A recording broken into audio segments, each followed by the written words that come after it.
คือพวกพระมีแล้วของเรือของโยกปฏิจจารสอนก็คือ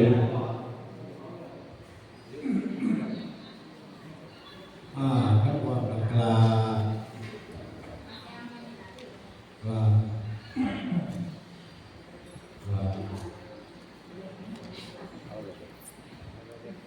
คือการขอพระละวะ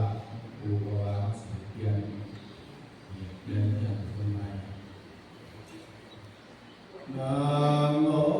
ตัสสะภะคะวะโตอะระหะโต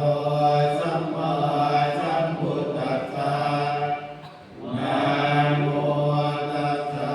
ภะคะวะโตอะระหะโตสัมมาสัมพุทธัสสะนะโมตัสสะภะคะวะโตอะระหะโตสัมมา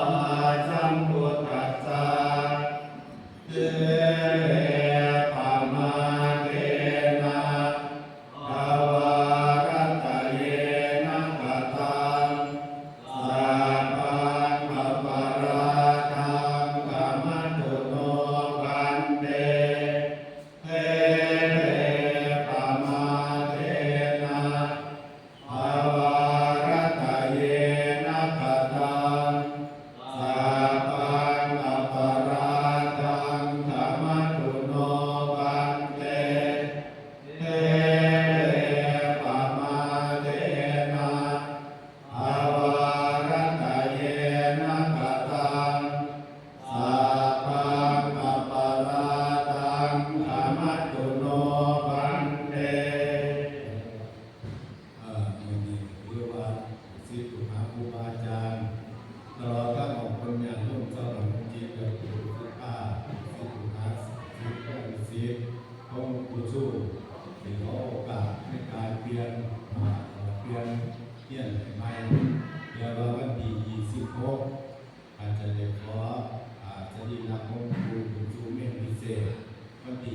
28กุมภาพันธ์เป็นการประชุมเพิ่มกันจะแบบอยู่ที่ทุกท่านครูบาอาจารย์ของคนนั้นโน้มขอโอกาสเปลี่ยนอีกใหม่ยกคันออกไปมีการเอาคันไปทำ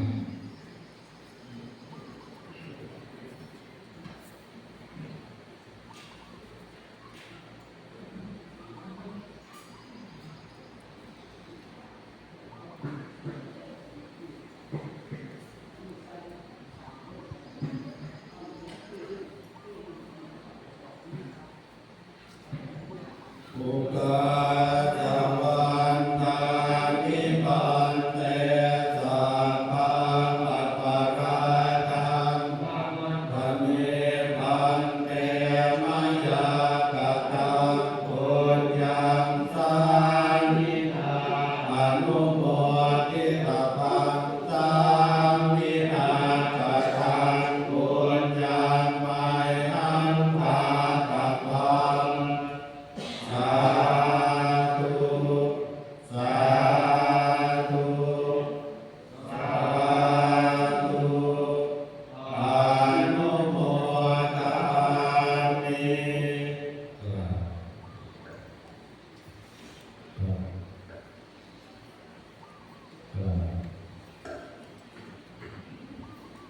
อันดับต่อไปก็มอบให้เจ้าหน้าที่เพื่อนกับผู้บาเป็นพระองค์ผู้เจ้าหน้าที่เพื่อนพระผู้สิผู้บาให้เอาเป็นเจ้าหน้าที่แล้วก็หาโกมได้เวลาเปลี่ยนแปลงมันจะว่าใส่มันพิษตามเขาเจ้าหน้าที่จัดการผู้แข็งแรงไปซอยเจ้าหน้าที่เพื่อนเนาผู้ลูกหลานไปซอยผู้แข็งแรงหาว่าย่างเปลี่ยนตาเขาจะไปผู้มาซอยไปเปลี่ยน